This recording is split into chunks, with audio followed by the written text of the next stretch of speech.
వారిని మాట్లాడవలసిందిగా కోరుతున్నాను. థ్యాంక్ యూ ప్రభు.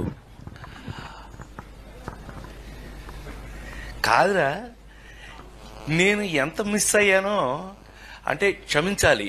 ఇలా ఉంటుందని మీరందరూ వస్తున్నారని నిన్న గనక అచ్చనా నీ సంగతి బయటికి వెళ్ళక చూసుకుందాం. మనం ఎప్పుడూ ఉన్నదే కదా. వీళ్ళందరి నుంచి పక్క తీసుకెళ్ళి అచ్చనా నేను మళ్ళీ పైకి హలో ఆయన పేరా అలిగా ఏడు ఎక్కడ లంచా అడుక ఇలా మనకు అలవాటే కదా. సత్యంగా నిన్న నేను ఎన్టీఆర్ అవార్డు తీసుకోవడానికి విజయవాడ వెళ్ళాల్సి వచ్చింది.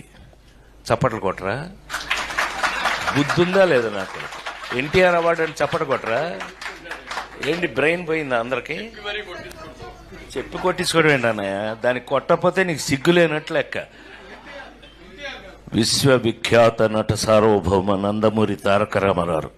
సో అది ఆ అవార్డు నిన్న ఈ సంవత్సరం అదేదో ఆ ఇంట్లో తెలుసుగా, మీ అందరికి ఐడియా ఉందో లేదో, ఎన్టీ రామారావు ఇంట్లో గొడ్ల చావిట్లో పుట్టాను నేను. వారిని మాట్లాడవలసిందిగా కోరుతున్నాను. థ్యాంక్ యూ ప్రభు. కాదురా, నేను ఎంత మిస్ అయ్యానో అంటే క్షమించాలి. ఇలా ఉంటుందని మీరందరూ వస్తున్నారని నిన్న గనక అచ్చనా నీ సంగతి బయటికి వెళ్ళక చూసుకుందాం. మనం ఎప్పుడూ ఉన్నదే కదా. వీళ్ళందరి నుంచి పక్క తీసుకెళ్ళి అచ్చనా నేను మళ్ళీ పైకి హలో ఆయన పేరా అలిగా ఏడు ఎక్కడ లంచా అడుక ఇలా మనకు అలవాటే కదా. సత్యంగా నిన్న నేను ఎన్టీఆర్ అవార్డు తీసుకోవడానికి విజయవాడ వెళ్ళాల్సి వచ్చింది. చప్పట్లు కొట్టరా? బుద్ధుందా లేదా నాకు? ఎన్టీఆర్ అవార్డు అని చప్పట్లు కొట్టరా? ఏంటి బ్రెయిన్ పోయిందా అందరికి?